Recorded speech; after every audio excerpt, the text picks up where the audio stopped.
에베소 2장 8절 9절은 짧지만 굉장히 유명한 구절입니다. 마치 요한복음 3장 16절처럼 하나님이 세상을 이처럼 사랑하사 독생자를 주셨으니 이는 그를 믿는 자마다 멸망하지 않고 영생을 얻게 하려 하심이라 라는 이 말씀처럼 구원에 대하여 아주 명확하게 설명해 주는, 정리해 주는 말씀이에요. 인간이 어떻게 구원에 이를 수 있을까라고 하는 이 핵심적인 주제를 말씀합니다. 먼저 8절 말씀을 다시 한번 보실까요? 8절입니다. 8절 한 목소리로 같이 읽습니다. 시작. 너희는 그 은혜에 의하여 믿음으로 말미암아 구원을 받았으니 이는 너희에게서 난 것이 아니요 하나님의 선물이라. 구원을 받았대요. 근데 받았는데 이것은 너희에게서 난 것이 아니라 하나님의 선물이랍니다. 우리에게서 난 것이 아니다. 자, 그래서 9절에 한 번 더 강조하며 말씀합니다. 같이 읽어요. 시작. 행위에서 난 것이 아니니 이는 누구든지 자랑하지 못하게 함이라. 아멘. 행위에서 난 것이 아니다. 여러분, 이 8절과 9절이 말하고자 하는 핵심은 이것입니다. 구원은 내가 노력하거나 또는 비용을 지불하는 등의 인간적인 방법으로 얻어내는 것이 아니라는 거예요. 우리의 행위로 구원을 얻을 수 없습니다. 구원을 위해서 우리가 할 수 있는 건 아무것도 없다는 거예요. 그래서 아주 바울이 단호하게 하는 말, 행위에서 난 것이 아니니라고 말씀하는 것이 있지요. 그런데요, 행위로 구원 얻는 것이 아니라라고 하는 이 바울의 말과는 참 다르게 기독교를 제외한 대부분의, 아니 거의 모든 종교는 행위로 구원을 얻으려 합니다. 불교는 엄격한 수행으로, 힌두교 역시 업보를 쌓음으로 구원을 얻을 수 있다고 말하지요. 이슬람도 마찬가지입니다. 철저하게 행위로 얻는 구원입니다. 구원을 얻기 위해서는 어떤 특별한 자격을 갖추거나 무언가 해놓은 업적이 있어야 한다라고 이야기하지요. 그런데요, 여러분 한번 생각해 보세요. 만약에 구원을 얻기 위해서 이 구원의 여부를 우리의 행위로, 우리가 쌓아놓은 업적으로 판단한다면 아마 저와 여러분은 평생토록 구원의 확신 없이 불안한 삶을 살아야만 할 거예요. 생각해 보십시오. 스스로 잘하고 있다 할 때는 아마 난 이렇게 살면 천국 갈 것 같아 라고 생각하겠지만, 우리가 언제나 잘하는 건 아니잖아요. 실수할 때도 있고 넘어질 때도 있고 죄를 지을 때도 있고요. 생각만큼 잘하지 못할 때도 있어요. 그럴 때 우리 마음에 어떤 생각이 들겠습니까? 나 이러다 지옥 가는 거 아니야? 라고 하는 불안감이 우리 마음에 찾아올 겁니다. 자기 행위에 따라 이게 오락가락하는 거예요. 게다가요, 업적에 따라서 구원받는다고 하면 도대체 내가 어느 정도의 업적을 쌓아야 구원의 확신을 가질 수 있는지 이 기준도 명확하지가 않습니다. 내가 이 정도 했으면 됐을라나? 내가 이 정도 했으면 내가 천국 갈 수 있을까? 내가 아직 부족한가? 얼마나 더 해야 되지? 이게 얼마나 불안하겠습니까? 구원의 확신이 없는데, 천국 갈 확신이 내 안에 없는데 얼마나 불안할까요? 사실 여러분, 우리는요, 아무리 잘해보려고 해도 우리는 사실 너무나 연약한 죄인들이에요. 선을 많이 쌓아야 한다고 말하지만, 그러나 선을 쌓고 또 쌓고 쌓아도 여전히 우리 안에 또 같이 쌓여져 가는 게 뭔가 하면 여전히 우리 안에 죄가 쌓여져 간다는 것이죠. 로마서 7장 19절에 바울이 말합니다. 내가 원하는 바 선은 행하지 아니하고 도리어 원하지 아니하는 바 악을 행하는도다. 바울이 하는 말은 이거예요. 나는 사실 속으로 선을 행하고 싶은 마음이 있는데, 그리고 의지적으로는 내가 선을 행해야지, 하나님의 뜻을 이루어야지 라고 생각하는데 돌아보고 나니까, 지나보고 나니까 악한 일만 하고 있더래요. 원하지 않는 악을 이루고 있는 나를 보고 있는 것이지. 사람의 구원이 그 사람에게 기준이 있다고 한다면, 구원이요, 사람의 행위 여부로 구원이 판단된다면 구원의 확신을 가지고 살 수 있는 사람은 세상에 한 사람도 없습니다. 물론 저 정도 살면 괜찮지 않나요? 이 정도 선행을 하면 좀 괜찮지 않을까요? 라고 말할지 모르겠지만 여러분, 그건 사실은 인간적인 관점이고요. 중요한 건 성경적인 관점인데요. 성경에는 사람을 뭐라고 판단하는가 하면요, 성경엔 예외 없이 정말 모든 사람이 다 죄인이라고 판단하고 있습니다. 로마서 3장 10절입니다. 기록된 바 의인은 없나니 하나도 없으며 깨닫는 자도 없고 하나님을 찾는 자도 없고 다 함께 치우쳐 무익하게 되고 선을 행하는 자는 없나니 하나도 없도다. 한 사람도 선을 제대로 행하는 사람이 없다는 거예요. 여러분, 우리의 상태는 절망적인 상태인 거죠. 구원을 이룰 수 없는 상태. 도저히 내 힘으로는 하나님의 구원에 우리가 다다를 수 없는 상태라는 것입니다. 그래서 8절을 다시 한번 보십시오. 8절에 이렇게 선언하고 있는 거예요. 너희는 그 은혜에 의하여 믿음으로 말미암아 구원을 받았다라고 선언하는 것이지요. 그래서 너희에게서 난 것이 아니다, 행위로 얻는 것이 아니다라고 강조하며 말씀하고 있는 것입니다. 인간의 행위로 구원 얻고자 하는 시도는 다 헛된 것입니다. 중요한 것은 은혜에 의하여 구원을 받는 것입니다. 구원을요, 우리가 구원을 받기 위해 뭔가를 해야 되는 건 아니에요. 여러분이 구원받으려고 뭔가 업적을 쌓아야 되는 게 아닙니다. 여러분, 구원받기 위해 무엇을 깨달아야 되는 것도 아니에요. 구원받기 위해서 여러분이 헌신하며 정말 목숨 바쳐서 일해야 되는 것도 아닙니다. 구원은 하나님의 은혜의 선물이에요. 구원은 하나님의 은혜로만 주어지는 줄 믿습니다. 여러분이 믿음이, 구원이 하나님의 은혜의 선물이라고 하는 이 믿음이 여러분 안에 있기를 축복합니다. 은혜는요, 전혀 받을 만한 가치가 없는 사람에게 일방적으로 베풀어 주시는 하나님의 호의이죠. 우리는 구원받을 자격이 없어요. 우리는 은혜 받을 자격이 없어요. 세상은요, 거저 주어지는 것이 없다 말합니다. 노력한 것에 대한 보상이라고 이야기를 해요. 그러나 은혜는 달라요. 은혜는 완전히 다릅니다. 은혜는 그냥 주어지는 것이에요. 하나님이 그냥 주십니다. 왜 주시는지 몰라요. 왜 하나님이 이걸 그냥 주시는지 우리는 전혀 이해할 수가 없어요. 사람이 죽었다 깨어나도 하나님이 이해할 수 없을 거예요. 그 크신 하나님, 전능하신 하나님, 창조주 하나님을 우리가 이해한다는 것, 여러분, 이거 불가능합니다. 여러분, 하나님의 뜻을 다 할 수 있다고요? 하나님의 계획을 여러분이 다 할 수 있다고요? 아니요. 아니에요. 절대 못해요. 정말 불가능합니다. 여러분, 우리가 하나님의 마음을 다 할 수 있을까요? 하나님의 꿈을 다 할 수 있을까요? 하나님의 생각을 다 할 수 있을까요? 빚어버린 우리가 전능하신 하나님을 다 이해할 수 있을까요? 바닷물을 여러분이 양동이를 가지고 다 퍼담을 수 있습니까? 이 여러분이 가지고 간 양동이 안에 내가 저 바닷물을 여기다 다 담을 거야 라고 하면 담아질 수 있습니까? 일부는 남을 수 있겠지요. 그러나 그 일부지, 아주 조그만 일부일 뿐이지 정말 바닷물 전체를 다 담을 수 없을 거예요. 아니야, 나는 바닷물을 다 담을 수 있을 만큼 커다란 물탱크를 만들 거야. 아니요, 물탱크를 만들 수도 없고요. 아무리 커다란 물탱크를 만들어도 바닷물을 거기 다 채울 수가 없습니다. 여러분, 보세요. 우리의 이 작은 머리로, 우리의 이 작은 지식 가지고 그 전능하신 하나님을 다 이해할 수 있다고 생각하십니까? 하나님을 여러분이 다 알 수 있다고 생각하나요? 불가능해요. 우리 하나님을 다 알 수 없어요. 하나님이 왜 은혜를 우리에게 거저 주시는지, 우리가 왜 나 같은 사람이 은혜 받고 구원받는지 사실 여러분 다 깨달을 수 있나요? 하나님 은혜 받을 때 왜? 왜 나한테? 내가 뭐 했다고? 라고 하는 질문을 할 수밖에 없습니다. 하나님이 내게 사랑을 베푸실 때 글쎄, 나 같은 사람이 도대체 내가 하나님께 뭘 드렸는데? 라는 말밖에 할 수 없는 거예요.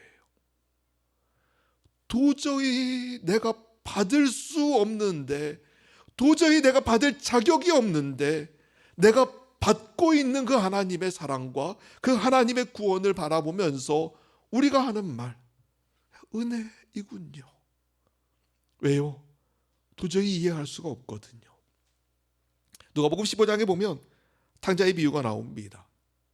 둘째 아들이 아버지의 재산을 상속받을 분량, 아버지 돌아가시면 이만큼은 결국 내 재산 낼 거니까 제가 그 상속받을 분량을 미리 땡겨 받을게요 하고는 아버지 재산을 자기가 가지고 나갔어요. 가까운 도시로 갔습니다. 돈이 얼마나 많았을까? 허랑방탕하게, 난 돈 많으니까 하면서 막 술 먹고 놀면서 그 돈을 쓰기 시작을 합니다. 돈이 무한한 건 아니잖아요. 돈이 다 떨어졌어요. 돈이 떨어지고 나니까 그 다음부터 닥쳐지는 현실적인 문제, 먹을 게 없습니다. 잠잘 데가 없어요.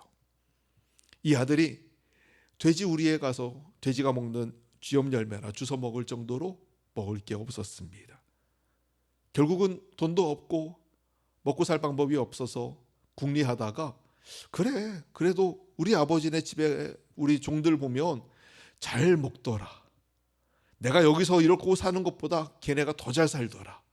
그러니 내가 집에 다시 돌아가는데 아들로 내가 돌아가기는 좀 미안하고, 내가 종으로라도 가서 살면은 괜찮을 것 같으니, 지금보단 나을 것 같으니 내가 종으로 가야겠다 하고 집으로 돌아갑니다. 집으로 돌아가는데요, 글쎄 아버지는요, 얘가 언제 오나 하고 기다리다가 저 멀리서 오는 아들을 바라보고는 맨발로 달려가요. 그 더러운 아들, 돼지 우리에 있던 그 더럽고 냄새나는 아들을 껴안습니다. 입을 맞춥니다. 그러면서 막 사람들에게 자랑을 합니다. 죽었다 살아온 내 아들입니다. 그리고는 살찐 송아지를 잡아요, 잔치를 베풀어 줍니다. 이 소식을 들은 큰 아들이, 둘째 동생이 돌아왔어요 라고 하는 이 소식을 들은 큰 아들이 아버지에게 가서 화를 내어요. 아버지 어떻게 그럴 수 있습니까? 그놈 한 짓이 뭔지 아시잖아요. 걔가 어떻게 했는지 다 아시잖아요. 어떻게 걔를 그렇게 받아줄 수 있고, 걔 어떻게 그렇게 살찐 송아지를 잡아주고 손가락에 금반지를 끼워주고 다시 아들이라고 인정하며 받아줄 수 있습니까? 근데 여러분, 큰아들의 분노가 우리의 생각으로 보면 맞아요. 타당해 보입니다. 세상의 기준으로 보면 아버지의 행동이 말이 되지 않는 거예요. 아니, 오히려 돌아온 아들에게 네가 어떻게 다시 집으로 돌아올 수 있냐? 네가 그 낯짝 가지고 어떻게 다시 올 수 있어? 당장 나가! 라고 말하는 게 세상의 논리이겠지요. 그런데요, 아버지의 행동은 도저히 이해할 수 없고, 도저히 이게 맞아? 어떻게 아들이하고 다시 이렇게 할 수 있어? 라고 말할 수 있겠지만, 근데 예수님이 그 이야기를 통해 하고자 하는 이야기는 그것이 하나님의 은혜라는 것이죠. 돌아온 탕자에 대한 행동, 그 아버지의 행동이야말로 구원의 은혜를 설명해 주는 거예요. 도저히 이해할 수 없어요. 도저히 용납할 수 없어요. 아니, 그렇게 죄를 지은 아들을 어떻게 다시 받아줄 수 있지? 라고 하는 그 질문에 바로 저와 여러분에게 하는 질문이라는 것이죠. 마태복음 20장에 보면 포도원 비유가 있습니다. 한 주인이 있습니다. 포도원 주인이 포도원을 딸 때가 되었어요. 그래서 포도원에 일꾼을 고용하려고 노동시장에 나갔습니다. 아침 해 뜨는 6시에 나갔습니다. 사람들이 막 모여 있길래 우리 포도원에 와서 일하십시오 하고 사람들을 고용해서 데려갔어요. 근데 일 돈이 좀 부족한 것 같아요. 다시 나갔습니다. 그래서 사람들이 또 모여 있길래 당신들 와서 우리 포도원에서 일하십시오. 그리고 12시에 또 나갔습니다. 아침 6시, 아침 9시, 아침 또 오후 12시에 나가서 사람들 또 데리고 왔어요.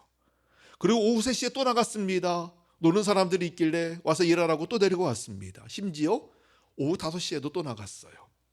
그래서 5시에 나가서 일시장을 봤더니 사람들이 앉아가지고 그냥 앉아서 그냥 있어요.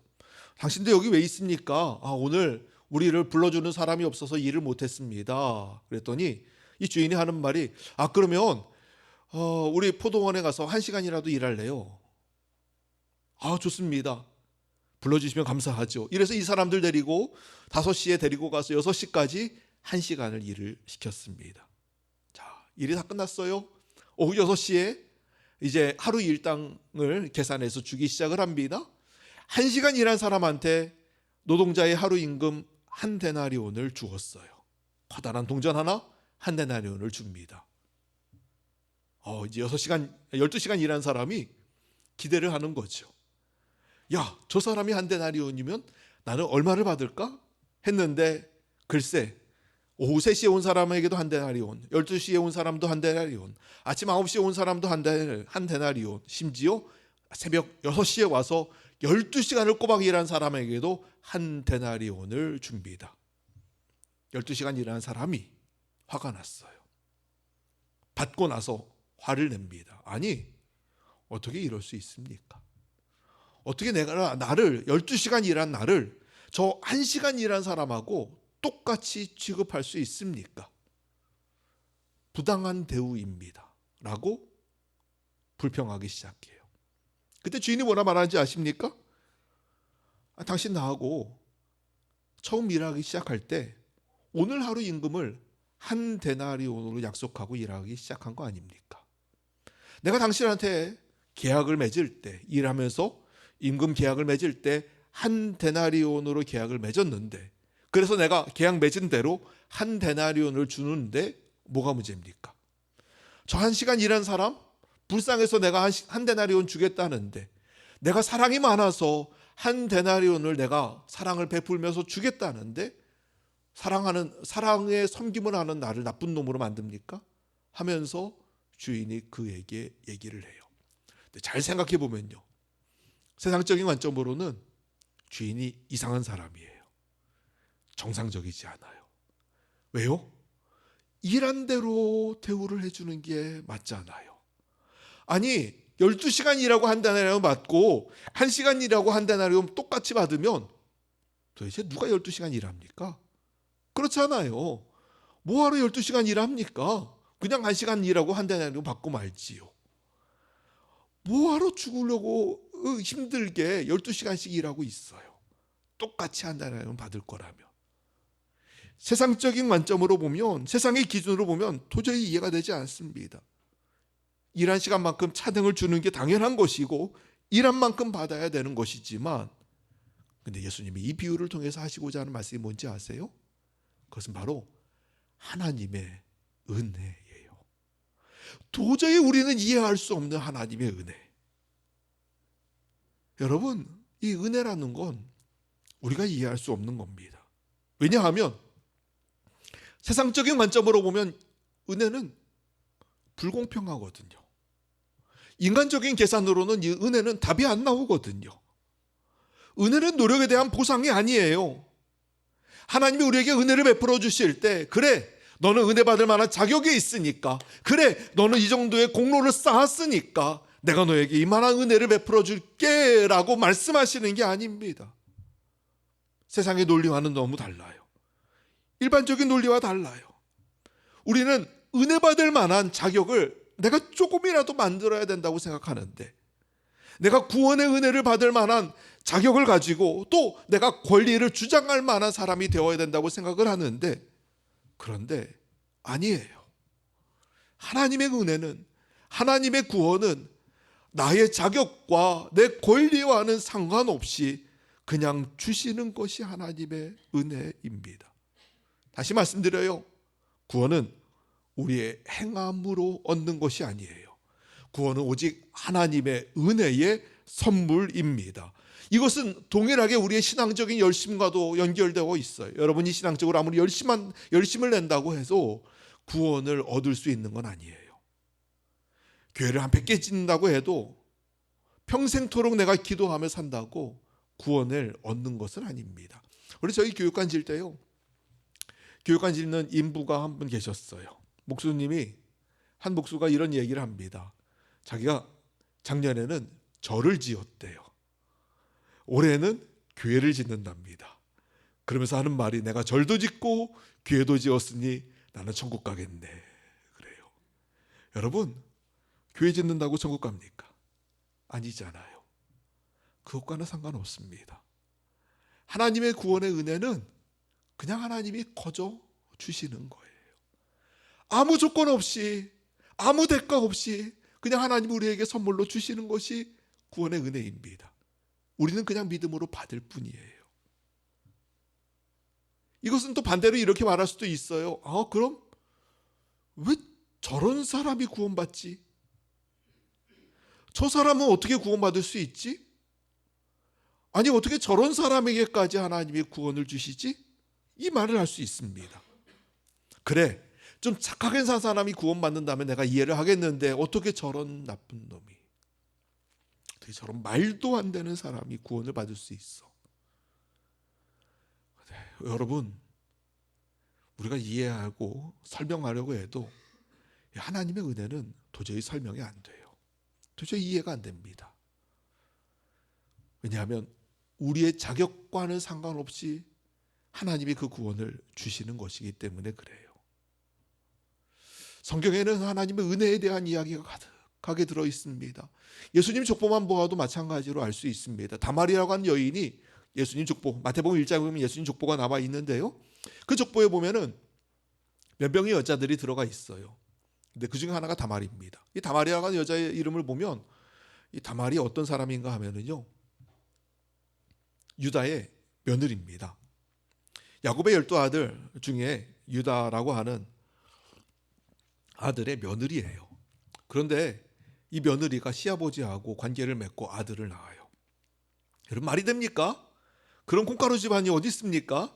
물론 성경 안에는 그렇게 되어야 됐던 여러 가지 배경들이 나오지만 그 배경은 다 여러분 차치하고요, 그냥 어떻게 며느리하고 시아버지하고 말도 안 되는 콩가루 집안의 이야기가 성경 안에 들어가 있는데 그게 예수님의 족보에 올라가 있어요. 우리아의 아내 밧세바, 그리고 다윗 마찬가지예요.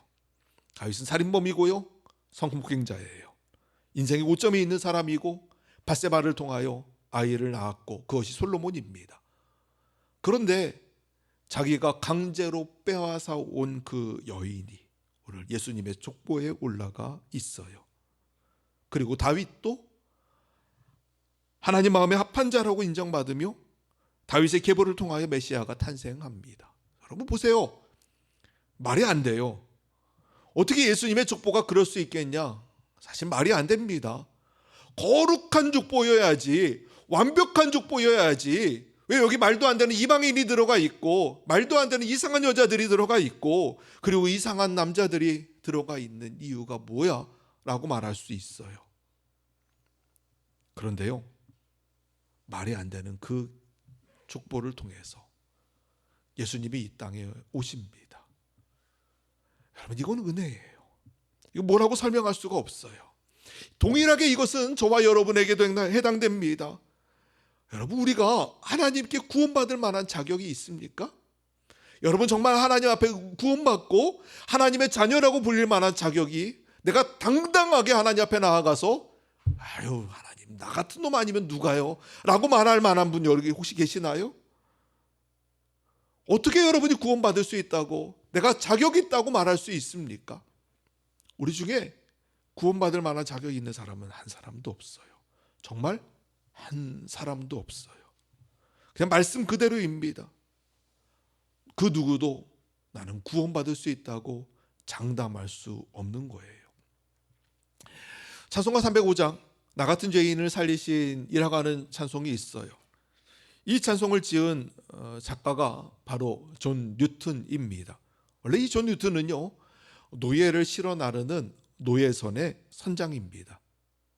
그는 아프리카에서 노예들을 잡아다가 영국으로 옮기는 노예 상인이었지요. 그는 노예 제도를 당연하게 생각했고요, 그리고 노예들을 가축보다 못한 존재로 취급하는 게 마땅하다고 생각했습니다. 근데 그러던 어느 날 밤에 그가 폭풍을 만납니다. 너무나 커다란 폭풍 앞에서 죽음을 이 위기를 넘기는 폭풍 앞에서 자기의 무력함을 깨닫게 되고요. 그리고 하나님의 은혜만이 자기를 구원할 수 있다는 결론을 내리게 되어요. 그가 이 폭풍을 지난 이후에 하나님의 은혜를 깨닫고 그 이후로 노예를 대하는 태도들이 달라지기 시작했습니다. 전에는 노예들이 굶어 죽든 병 걸려서 죽든 어떻게 되든 아무런 신경을 쓰지 않았어요. 그냥 가축보다 못한 존재라고 생각했으니까요. 근데 그 이후로 노예를 정말 사람으로 대하기 시작을 해요. 더 나아가서는요, 나중에요, 영국 의회에 나가서 노예선의 비참한 현실을 폭로하면서 결국 영국 내에서 노예제도 폐지에 앞장서게 됩니다. 자, 그 뉴턴이 하는 말이에요. 예수 믿고 난 이후에 자기가 구원받은 게 너무 놀랍더래요. 어떻게 나 같은 인간을 하나님이 구원하셨을까? 나 같은 죄인을 하나님이 어떻게 구원하셨을까? 자기를 돌아보니까 나는 너무나 심각한 죄인이었다는 거죠. 근데 돌아보니 하나님의 은혜로 내가 구원받았다는 것을 알게 된 것입니다. 여러분, 구원은 하나님의 선물이에요. 정말 아무런 대가 없이 주시는 하나님의 선물. 그렇다 그래서 하나님이 이 구원을 여러분이 공짜로 생각하면 안 됩니다. 그냥 아무 보잘것없는 구원, 하찮은 구원이라고 생각하시면 안 돼요. 왜냐하면 하나님이 이 구원을 우리에게 주시기 위해서 너무나 커다란 대가를 지불하셨기 때문이에요. 바로 아들 예수의 생명을 그 대가로 지불하셨지요. 사랑하는 여러분, 구원을 가볍게 여기지 마세요. 우리가 평생을 살아도 구원받을 만한 자격을 가질 수 없습니다. 저와 여러분은 구원받을 수 있는 조건을 절대 갖추지 못해요. 과거에도 그랬고요, 지금도 그렇고요, 장담하건대 여러분 앞으로도 절대로 하나님 앞에 나는 이 정도는 당당하게 내가 구원받을 수 있는 사람입니다라고 말할 수 있는 사람 한 사람도 없어요. 우리는 다 구원받을 수 없는 죄인이에요. 하나님이 우리를 은혜로 구원하셨죠. 정말 이 은혜라는 말밖에 할 수 없습니다. 이해할 수 없는 거예요. 왜 나 같은 사람이, 뉴턴이 하는 말처럼 나 같은 죄인을 왜 하나님이 살리셨지? 오늘 바울이 하는 말, 너희는 그 은혜에 의하여 믿음으로 말미암아 구원을 얻었다라고 말하는 것, 그것은 나는 죄인의 괴수라고 말하는 바울의 고백과도 동일한 것이지요. 사랑하는 여러분, 우리 은혜 안에서 이 구원을 받은 줄 믿습니다. 하나님의 은혜로 구원을 받았어요. 여러분이 구원의 감격 속에서 살아가십시오. 나를 자랑하지 마시고요, 하나님의 은혜를 자랑하십시오. 십자가만을 자랑하시고 하나님의 은혜만을 의지하십시오. 1921년에 루이스 로에스라고 하는 사람이 뉴욕 할렘가에 있는 싱싱교도소의 소장으로 그가 부임하게 됩니다. 악명 높은 교도소예요. 그런데 그의 아내에게, 그 캐서린이라고 하는 아내에게 이 로에스가 하는 말이, 이 근처에도, 교도소 근처에도 오지 말라고 얘기를 합니다. 너무나 악명 높은 곳이니까요. 그런데 이 캐서린이요, 교도소 안에서 농구대회가 열리면 그 농구대회에 가서 구경을 하는데 혼자만 가지도 않아요. 어린 딸 셋을 다 데리고 갑니다. 그것도 그 험악한 죄수들이 있는 교도소예요. 그리고 거기에 그 관중석에 앉아서 농구 경기를 구경하고 그래요. 그리고 그들에게 얘기합니다. 남편과 나는 여러분을 섬기고 돌보게 되었습니다. 여러분도 나를 돌볼 것을 믿습니다. 그러면서 이 캐서린이 죄수 중에 한 살인범이 있는데 그가 눈을 실명하게 되었다는 말을 들었습니다. 그래서 그에게 점자를 가르쳐 주었어요. 결국 그가 책을 읽게 되었다 합니다. 귀가 안 들리는 죄수가 있었습니다. 그 죄수를 위해서는 이 캐서린이 수화를 배웠습니다. 그렇게 캐서린이 16년 동안 싱싱교도소에서 죄수들의 굳은 마음들을 어루만져 주었지요. 근데 어느 날 캐서린이 불의의 교통사고로 갑작스럽게 죽게 되었어요. 그녀의 시신이 감옥에서 멀지 않은 그녀의 집에 안치되었습니다. 그렇게 장례가 치러집니다. 한 교도관이 이 교도소 순찰을 도는데요, 글쎄 죄수들이 모여 있는 것을 보게 됩니다. 가서 봤더니 그들의 눈에 눈물이 가득하게 고여 있는 거예요. 캐서린의 사망 소식을 들은 교도소가 완전히 눈물바다가 된 것이 있지요. 그때 이 교도관이 놀라운 결정을 내립니다. 그것은 무엇인가 하면 죄수들을 데리고 캐서린의 집에 문상을 가기로 결정을 해요. 그래서 죄수들에게 말합니다. 감옥 문을 열 테니까 캐서린의 집에 가서 문상을 하고 오늘 밤 안으로, 자정 안으로 돌아와라 라고 하는 말을 죄수들에게 하지요. 그리고 정말 감옥 문을 열었어요. 여러분, 이 싱싱교도소는요, 살인범, 어린이, 강간범부터 시작해서 수많은 악질 죄수들이 거기 다 모여 있습니다. 그런데 그 교도소 문을 열었어요. 죄수들이요, 아무런 감시 없이 캐서린의 집까지 걸어가서 문상을 하고 한 사람도 빠짐없이 그들이 다 다시 교도소로 돌아왔어요. 정말 한 사람도 빠짐없이. 여러분, 어떻게 이런 일이 일어날 수 있을까요? 어떻게 이런 놀라운 일이 일어날 수 있을까요? 다름 아니에요. 소장의 아내 캐서린이 그들에게 베푼 사랑 때문이었고요. 죄수들은요, 자기들이 받은 사랑과 그 은혜가 너무나 크다는 것을 알았기 때문이에요. 사랑하는 여러분, 보세요. 오늘 죄수들도 자기가 받은 은혜를 알았어요. 근데 저와 여러분은 그 은혜를 아나요? 우리가 하나님께 받은 은혜를 여러분 알고 계시나요?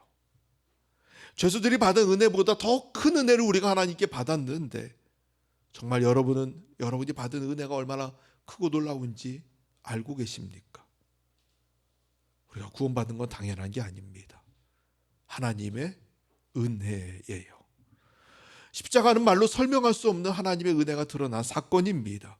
하나님이 우리를 사랑하셔서 우리를 구원하기 위해 모든 대가를 지불하셨고 아들을 내어놓으셨다는 사실은 도저히 우리가 이해할 수 없는 사건이고요, 자격도 없고 공로도 없고 내세울 것도 없는 우리가 받은 구원의 은혜는 설명할 수 없는 거예요. 그 은혜를 저와 여러분이 받았습니다. 오늘 이 아침에 우리가 하나님께 받은 그 은혜를 기억합시다. 그 은혜가 얼마나 크고 놀라운지를 여러분 감사하며 고백합시다. 내가 마땅히 받아야 될 걸 받은 자처럼 살지 마세요. 하나님의 은혜를 익숙한 자로 살아가지 마세요. 이 은혜는 자격 없는 우리에게 주어진 하나님의 선물입니다. 정말 이 은혜 앞에서, 구원의 은혜 앞에서 날마다 가슴 떨리는 감격으로 살아가는 여러분 되시기를 축복합니다. 언제나 하나님 앞에 감사하며 그 은혜를 고백하고 찬양함으로 하나님 앞에 감사함으로 나아가는 저와 여러분 다 되시기를 주의 이름으로 축원합니다. 기도하겠습니다. 하나님, 우리가 받은 은혜, 그 은혜가 너무나 놀랍고 그 너무나 놀라운 하나님의 사랑이 우리 안에 가득하게 있음을 이 시간 기억하며 고백하며 그 감격으로 살아가는 우리가 되도록 축복하여 주옵소서. 하나님의 은혜를 세상에 나아가 선포하고 증거하는, 그 은혜를 증거하는 증인의 삶을 사는 우리가 다 되게 하여 주옵소서. 예수님 이름으로 기도합니다. 아멘.